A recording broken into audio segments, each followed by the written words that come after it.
오늘 영적 전쟁. 네, 우리가 살아가는 세상은 참 신비로운 게 많죠. 그래서 궁금한 것도 많습니다. 특히 정신세계로 들어가 보면 더욱 믿기 어려운 일들이 계속 일어나고 있죠. 믿기지 않지만 현실이기에 또 우리는 부정할 수가 없는 것입니다. 칩 잉그램이라고 하는 목회자요, 작가요, 코치고 교사로서 또 사명을 충실히 감당하고 있는 어떤 분의 얘기를 잠깐 소개하려고 합니다. 그는 하나님 말씀을 많이 전한 30년의 경력을 갖고 있으니까요. 어떤 상황도 다 경험했던 그런 사람이죠. 그가 한 번은 인도에 강의를 가게 됐습니다. 그래서 다음날 강의를 위해서 좀 일찍 잠에 들었는데 잠을 자고 나서 2시간 만에 깨게 됩니다. 그때부터 자기는 자기도 모르는 사이에 이 캄캄함, 그러니까 방이 어두워서 캄캄한 게 아니라 영적인 어떤 그런 캄캄함 속에서 그가 기도를 하려고 해도 되지 않고 말씀을 읽으려도 도저히 읽을 수가 없는, 그리고 집중할 수 없는 그런 시간이 계속되면서 아주 정말 처음으로 겪는 그런 경험을 그가 하게 된 것이죠. 어쩔 수 없이 그는 가지고 왔던 CD 플레이어를 틀고 그 다음에 이어폰을 꽂고서 이제 찬양을 듣기 시작했습니다. 한참 몇 시간을 찬양을 하거나 듣고 나서 또 함께 하면서 그때부터 서서히 정말 그 어둠이 물러나는 것을 경험하게 되었습니다. 다음날 자기 친구 동역자와 또 함께 이제 가게 됐으니까요. 그 동역자, 그 PD라는 동역자에게 물어봤습니다. 어쩌냐게 당신은 어떻게 잤느냐 물어봤더니 자기도 굉장히 어려움을 많이 겪었다는 거예요. 도대체 그때가 언제냐고 물어봤더니 정말 칩 잉그램하고 거의 동시에 그 같은 시간에 똑같이 그런 경험을 해서 자기는 베드로 전후서를 몇 번씩 읽으면서 그 어려움을 극복했다. 이렇게 말을 했습니다.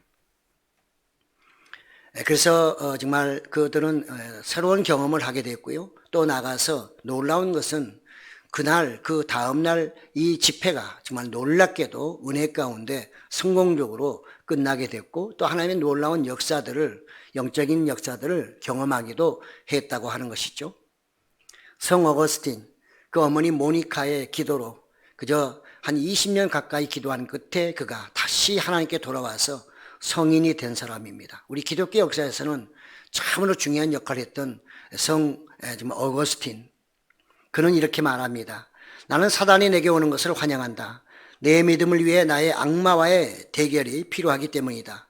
일단 사단이 나를 찾아오면 나는 사단을 마음속에 계시는 예수님께 소개한다. 그러면 예수님은 사단에게 말씀하신다. 사단아, 어거스틴에게 접근하는 것은 좋다. 그러나 너와 싸울 상대는 어거스틴이 아니라 나 예수다. 그러시면서 예수님은 못자국 있는 손을 사단에게 내밀어 보이신다. 내 안에 계신 예수님은 능력자이시다. 그가 이렇게 고백을 했습니다. 영적인 세계, 또 나아가 영적인 전쟁은 우리 신앙에서는 반드시 있을 수밖에 없는 것입니다. 특히 이제 오늘 이런 말씀에 대해서 이렇게 처음 들으신 분이나 처음 이런 얘기를 듣는 분들은 상당히 또 거부감이 있을 수도 있겠습니다. 그렇지만 기독인으로 신앙생활을 하면은 이것은 반드시 통과해야 될 문제지 거부해서 되는 문제가 아닙니다. 이것을 인정하지 아니하면 진정한 기독교인이라고 볼 수가 없는 것입니다. 왜냐? 이것은 제 얘기가 아니라 예수님의 말씀이고 성경 말씀이기 때문에 그런 것입니다. 오늘 본문으로 돌아가 보면 끝으로 너희가 주 안에서와 그 힘의 능력으로 강건해지고 마귀의 간계를 능히 대적하기 위하여 하나님의 전신갑주를 입으라. 이렇게 말씀하고 있습니다.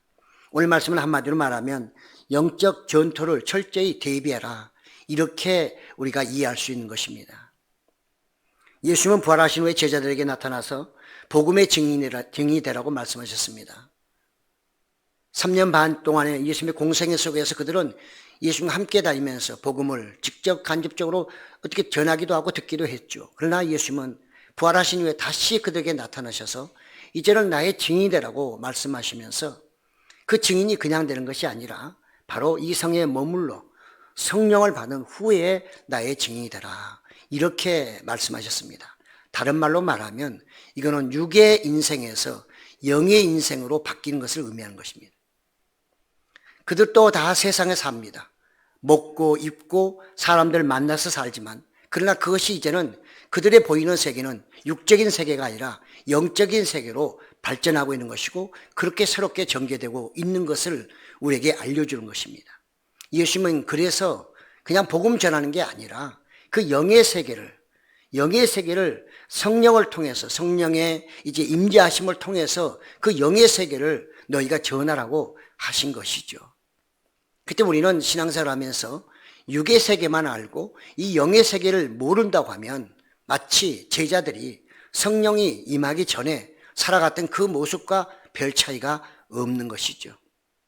그렇게 되면 우리는 삶의 변화도 없거니와 예수님의 증인으로 살기도 감당하기 어렵습니다. 그래서 예수님은 이 제자들에게 성령 충만을 받으라 이렇게 얘기했고 바울도 그런 과정 속에서 그가 경험했기 때문에 오늘 에베소 교회 그 지역은 참으로 신들이 많습니다. 이방인 신들, 신전도 지금도 많고요. 이 에베소 교회는 오늘날 터키 서부 지역입니다. 지금도 유물들, 유적들이 많이 남아있기도 합니다. 그 지역에 대해서 바울은 너무나도 영적 세계를 잘 알고 있었기 때문에 지금 이 에베소 교인들에게 하는 말이 너희가 이제 주 안에서와 그 다음에 하나님이 주시는 그 성령의 능력으로 너희가 강건해지라 이렇게 그들에게 권면하고 있는 것을 볼 수 있습니다. 우리가 신앙생활하고 복음을 전하고 나아가 매일매일 주님 앞에 나와 예배를 드리시는 것, 주일마다 예배를 드리시는 것은 여러분 나름대로 여러분이 알든 모르든 간에 여러분에 계신 성령님이 그것을 이기게 하고 이 자리에 오게 하신 줄로 믿습니다. 우리는 성령이 아니면 이 자리에 올 수도 없거니와 예배를 드릴 수도 없고 예배를 드려도 전혀 맛없는 음식을 먹는 그런 상태가 되고 말 것입니다. 그러나 성령이 임하시게 되면 그 하나님의 말씀이 꿀송이처럼 달게 되고 그 말씀을 들을 때마다 하늘의 신비한 것들이 계속해서 열려가는 것입니다. 그래서 변화가 일어나는 거죠. 그렇지만 그런 변화가 없다는 말은 성령 충만이 아직도 나에게 이루어지지 않고 있다. 이렇게도 우리는 볼 수가 있는 것입니다. 그때 우리는 영적인 도전에 있어서는 반드시 성령 충만이 우리는 필수 조건이라는 사실을 다시 한번 우리는 알아야 할 것입니다. 군인은 강해야만 전쟁을 이길 수 있습니다. 영적인 세계도 전쟁입니다. 그렇기 때문에 영적 전쟁을 철저하게 대비하기 위해서는 힘을 길러야 하는데 그 힘은 다른 데서 오는 것이 아니라 성령 충만해서 온다는 사실입니다. 근데 문제는 이것은 사람의 노력으로 되지 않습니다. 성령 충만은 사람의 노력으로 이루어지는 것이 아니라 하늘에서 주시는 선물인 것입니다. 구원도 선물이지만 성령도 하나님이 우리에게 주시는 선물이기 때문에 우리는 그래서 하나님께 그 선물을 달라고 기도해야 하는 것이고 또 하나님은 약속했기 때문에 기도하는 자, 구하는 자에게는 그 약속의 선물을 누구에게나 주신다고 말씀하고 있습니다. 그래서 예수님도 하나님이 너에게 주시고자 하는 약속하신 그 성령, 그것을 위해서 기도하라 이렇게 말씀하셨던 것이죠. 크리스찬의 대적인 사악한 영들은 매우 강력하고 지혜롭고 교활합니다. 그래서 사람의 지혜나 힘으로는 감당할 수가 없습니다. 하지만 사악한 영들이 아무리 대단하다 할지라도 그들이 하는 모든 것은 하나님의 허락하심 하에서만 그들이 할 수가 있는 것이기 때문에 그래서 우리가 그들을 알고 그들을 이겨낼 수 있는 길 또한 하나님의 영이 우리에게 임하실 때 성령이 우리에게 진리의 영을 주실 때 보혜사 영을 우리에게 주실 때만이 우리는 그들과 대적할 수 있는 것이고 그들의 존재를 또 우리가 파악할 수가 있는 것입니다. 그래서 우리는 하나님의 능력을 받아야만 이 영적인 세계를 알 수 있을 뿐만 아니라 주님이 원하시는 그런 정말 신앙인으로서 아름다운 신앙생활을 할 수 있고 늘 천국을 바라보며 이 땅을 살아갈 수가 있는 것입니다. 어찌 보면 이 사단은 하나님이 우리에게 주신 영적인 훈련자입니다. 우리가 군대 가면 모든 사람들에게는 제일 싫어하는, 군인들이 제일 싫어하는 사람 누구냐? 바로 조교죠. 우리 남자분들은 너무 잘 압니다. 가면은 그 조교들이 그냥 얼마나 괴롭히는지요. 왜 괴롭힐까요? 군인 정신을 함양시키기 위해서 세상에 있는 생각 다 모조리 빼버리기 위해서 그 조계들은 엄청나게 훈련을 시킵니다.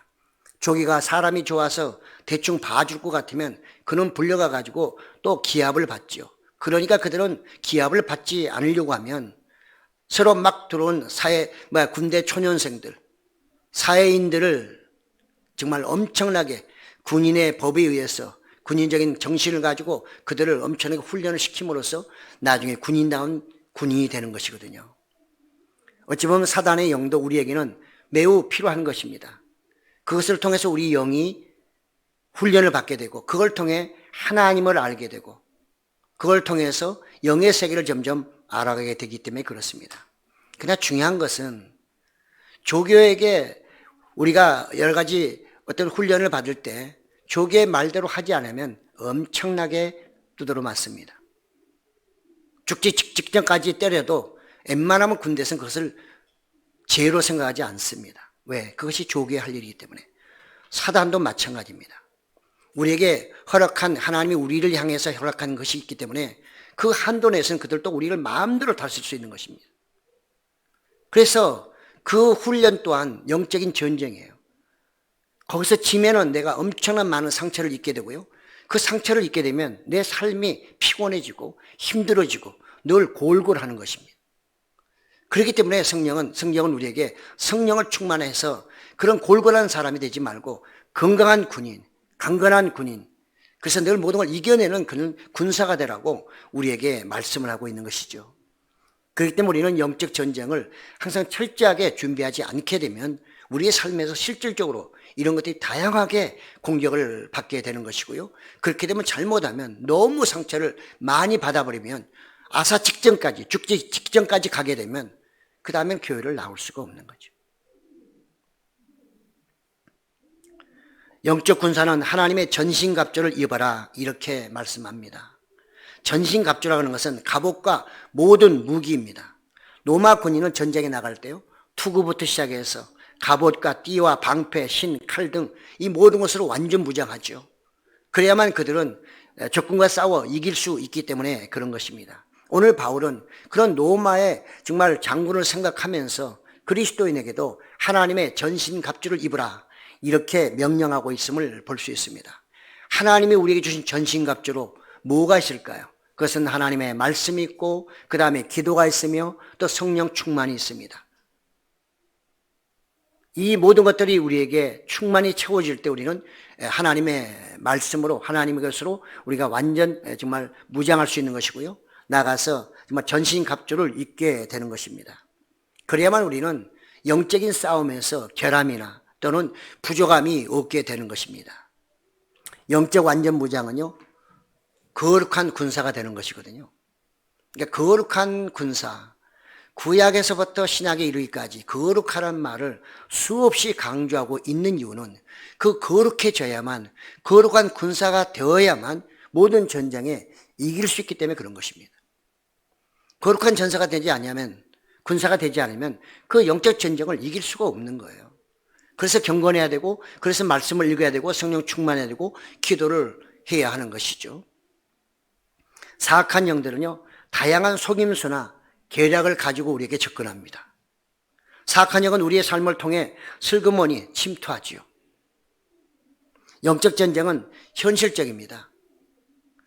그렇지만 이것이 현실로 우리에게 다가오지만요, 우리의 지혜나 능력으로는 분별하기가 어렵다는 거예요.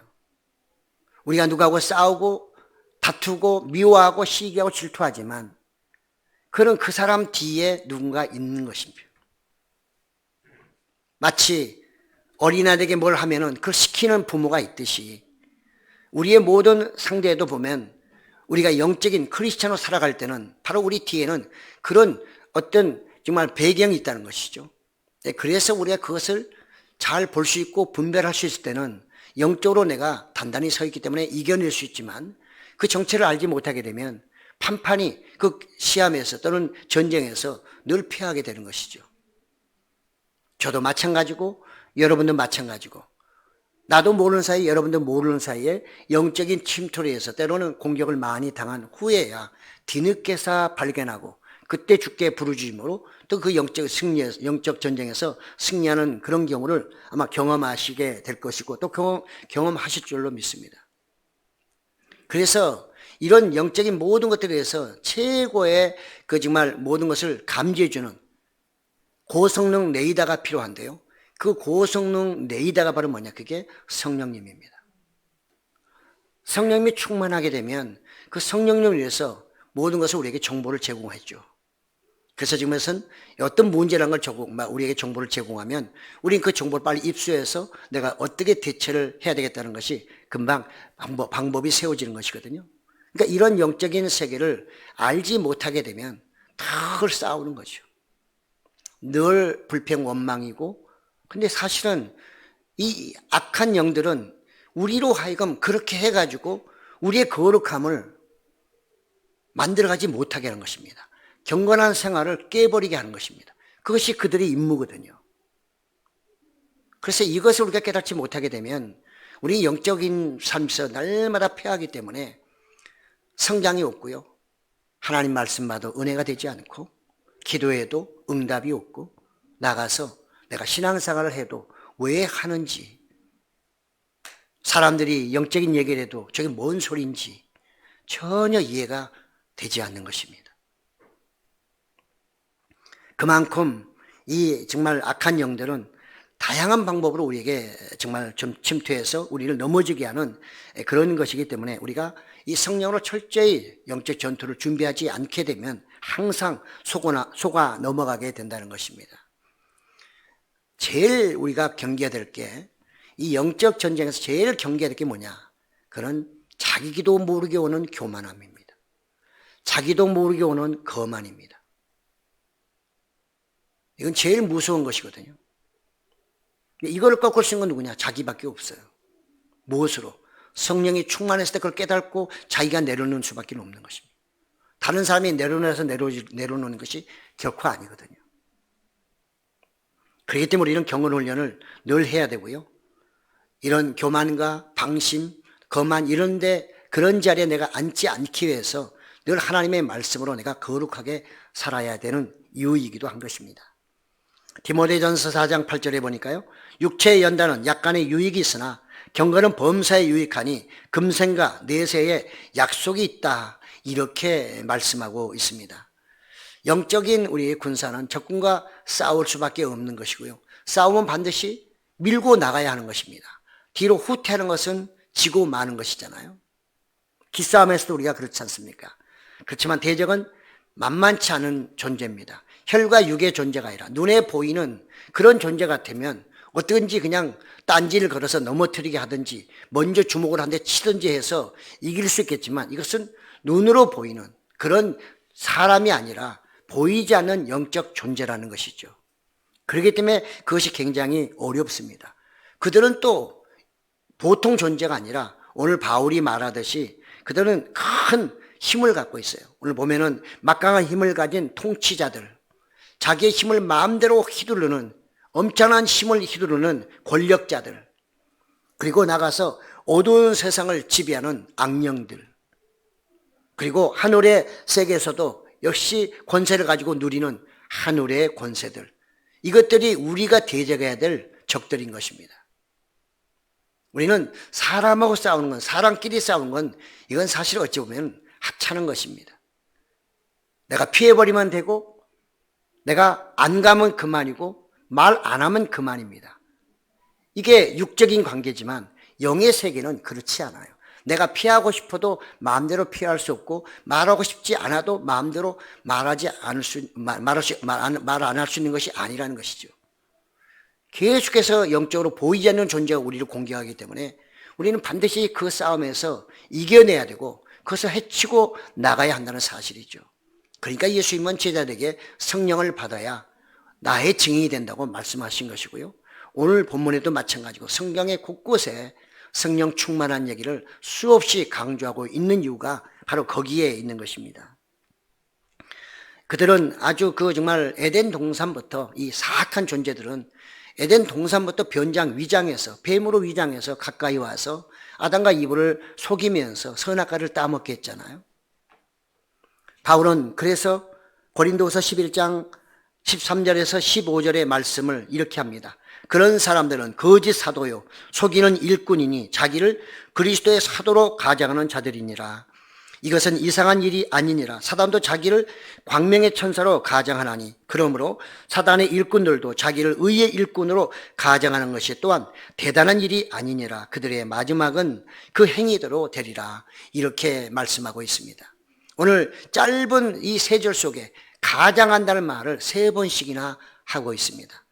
사단, 마귀, 악한 영들은 전부 다 위장해서 가장해서 오기 때문에 그것을 우리가 보지 못하면, 그것을 발견하지 못하면, 그걸 분별하지 못하게 되면 판판이 그 전쟁에서는 지고 마는 것입니다. 여러분의 삶 속에서는 세상을 살아가며 가정에서나 직장에서나 사회에서나 또 교회에서나 이런 여러 가지 영적 전쟁이 어디나 있거든요. 교회이기 때문에 없는 게 아니라 교회는 더 많이 있을 수가 있는데 그런 영적인 전쟁들을 여러분은 그동안에 어떻게 대처하셨나요? 어떻게 여러분들은 그 영적인 전쟁에서 또 이기셨는지, 늘 패배하시고 그래서 날마다 그냥 맞아가지고 쓰러지고 넘어지고 고통당하며 여전히 지금도 그 고통 속에 아직도 일어나지 못하고 계신 분도 계신가요? 겉으로는 외적으로는 아주 건강해 보이지만 영적인 얘기에 들어가 보면 우리의 심령에 대한 얘기를 깊이 들어가 보면 상처받은 분들이 너무나 많거든요. 왜 그러냐? 그것은 바로 우리가 영적으로 무장을 하지 않은 상태에서 싸우다 보니까 여기저기 찔리고 그 다음에 맞기도 하고 그러면서 너무나 많은 상처가 있는 것입니다.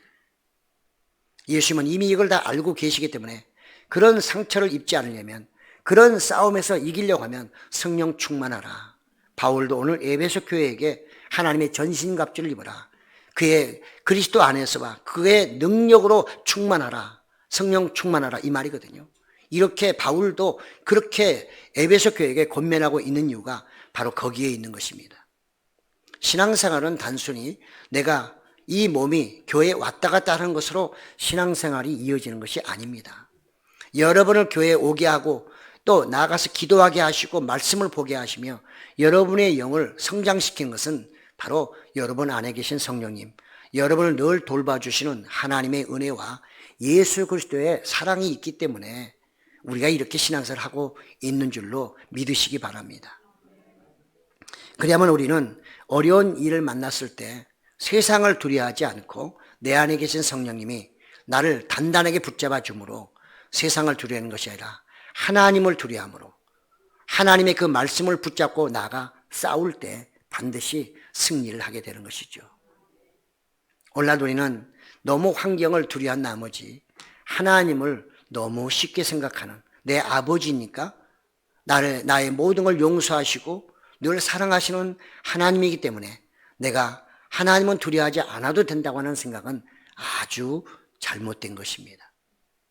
예수님은 우리에게 하시는 말씀이 성령 충만함으로 하나님의 영이시고 예수님이 영인 그 영을 충만해서 너희는 세상에서 나의 증인이 되라. 그 말은 세상에 영적인 세계에 나가서 싸워 승리하라는 말씀입니다. 이제 너희는 육적으로 살지 말고 나의 제자들이여, 에베소 교인들이여, 육적으로 이제 더 이상 살지 말고 영적으로 살라. 영의 세계를 제대로 보고 영적으로 무장해서 늘 복음을 전하며 교회를 바로 세워가는 그런 교회가 되라. 너희 믿음도 그렇게 단단히 세우라고 우리에게 권면하고 있음을 알 수가 있습니다. 저는 오늘 말씀을 통해서 몇 가지로 우리 삶에 적용해 보기를 원합니다. 첫째로는 성령의 능력으로 거룩하라. 예수님도 이미 말씀하신 대로 복음 전도의 조건을 성령 충만이라 했습니다. 우리가 전도의 열매를 맺고 우리의 신앙의 열매를 맺으려고 하면 성령 충만을 반드시 받아야 하는 것입니다. 위에서 주시는 이 성령을 받아야만 우리는 복음 전도에 나아가서 전사로서 싸울 수 있는 것입니다. 두려움 없이 우리가 모든 것을 싸워 이겨낼 수 있는 것입니다. 또 우리가 복음을 전할 때 그 상대방의 마음을 이렇게 다져주고 부드러운 마음으로 만들어진 분이 누구냐? 성령님이에요. 우리가 가서 전도한다고 그 사람의 말씀을 받아들이는 게 아니고 성령님이 우리가 말씀을 전하기 전에 그들의 마음 바탕을 이렇게 다듬어 준 다음에 우리가 말씀을 전할 때 그 사람에게 그 말씀이 들어가고 그래서 은혜가 되고 그래서 예수님을 영접하게 되는 것입니다. 그러므로 우리는 이 성령의 능력이 우리의 삶의 가장 기본적인 것이고 또 하나님의 자녀로 살아가시는 권세이기도 하고요. 우리 신앙을 보존해 주는 매우 중요한 분이 바로 성령님이라는 사실을 우리는 꼭 인식을 하면서 항상 성령 충만하려고 노력하는 여러분 되시기를 예수 이름으로 축복합니다. 두 번째는 우리의 영적 대상들은 교활합니다. 오늘날 전 세계적으로 보면 우리나라도 마찬가지고요. 일부 정치인들, 경제인들, 지식인들은 지금 차별금지법을 통과시키려고 엄청나게 애를 쓰고 있습니다. 우리가 큰 사이트 거기서도 지금 동성애, 한국의 동성애를 지금 계속 조장하고 뒤에서 밀어주고 있습니다. 많은 기관들이 돈을 엄청나게 좀 쏟아부어서 이 차별금지법이나 동성애를 우리 한국에서도 그대로 이제는 시행하려고 법제하려고 오지무제 애를 쓰고 있습니다. 어찌 보면 지금 우리 기독인에서 가장 큰 영적인 전쟁은 차별금지법입니다. 이 법이 통과되게 되면 저는 이 자리에서 예수님으로 예수 믿어야 구원받습니다 라는 말도 못할 수도 있습니다. 밖에 나가서 전도는 아예 못합니다. 예수님의 이름은 끄집어내지도 못하고 십자가 들고 다니는 자체도 그 금지가 되는 것입니다. 차별금지법이 이건 이연령 기연령입니다. 이거는 그야말로 여기다 갖다 맞추면 거기에 맞는 법이 되는 거예요. 그래서 지금 우리 기독교에서 차별금지법이 통과되지 않도록 우리 국회의원들과 등등해서 애를 쓰고 있거든요. 영국에서 이미 영국이나 미국은 다 이게 통과가 됐잖아요. 그러니까 영국도 정말 거기가 어떤 나라입니까? 기독교를 국교로 했던 나라입니다. 그런 나라가 믿음이 떨어져 버리니까 차별금지법을 다 통과시켰어요. 얼마 전에 신문에 난 걸 보니까요. 그 부부가 기독인인데요. 어린이 위탁, 그러니까 오늘날 우리 어린이집을 하는 그런 부부였는데 오랫동안 하다가 잠시 쉬었어요. 몇 년을 쉰 다음에 다시 이제 자격증을 따려고 해서 다시 신청을 했고 그 다음에 면접을 보게 됐습니다. 근데 탈락을 했어요. 그 이유가 뭔 줄 아십니까? 그 정부에서 권장하는 게 뭐냐? 아니 강요하는 게 뭐냐? 6살에서 7살 다니는 아이들, 그 아이들에게 동성애를 가르치라는 것입니다. 그래서 이 사람들이 기독이니까 그건 못하겠다. 그러면 당신들한테 우리는 정말 그 자격을 줄 수가 없다. 그래서 이분들이 소송을 했어요. 영국 평등 및 인권위원회에서는 그 소송에서 부부를 엄청나게 비난합니다. 그리고 나가서 그런 사람에게 어린아이를 위탁하는 것은 기독교에 감염시키는 것이다. 그렇기 때문에 안 된다는 거예요. 저 사람들은 기독인이기 때문에 안 되는 거예요. 우선은 6, 7살 된 그 아이들에게 동성애를 강요하지 않는 것도 그렇지만 기독인이기 때문에 절대 안 된다. 그래서 그 사람들은 떨어졌어요. 이 영국의 오늘의 실정입니다. 우리나라는 차별금지법 되면요 엄청날 겁니다.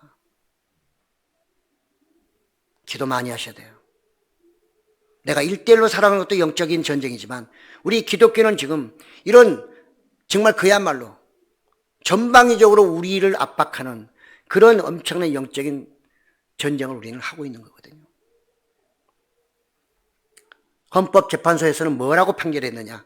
차별금지법은 성적 굴욕감, 혐오감 등을 느끼게 하는 언동이나 이를 조장하는 행위를 금지한다. 성적 지향 등에 대해 객관적 사실에 근거해 비판하는 내용도 제재 대상이 된다. 절대로 표현하면 안 되는 거예요. 어느 쪽에서는 옳고 다른 쪽에서는 틀리다 이렇게도 안 되는 거예요. 그래서 헌법재판소는 표현 내용에 대한 규제는 원칙적으로 중대한 공익 실현을 위해 불가피한 경우에 한해 엄격한 요건 하에서만 허용돼야 한다. 이렇게 말하고 있어요. 엄격한 요건이 뭘까요? 그때그때 달라지는 거예요. 사람에 따라서. 그러니까 이 법은 그야말로 무서운 법일 수밖에 없는 것이죠. 그래서 우리 기독교는 지금 이것은 정말 인간의 개인 인격의 발현과 인간 존엄성의 실현을 방해하는 그야말로 표현의 자유를 완전히 막아버리는 그런 법이기 때문에 이거 법은 통과하면 안 된다고 계속해서 지금 반대하고 있고요.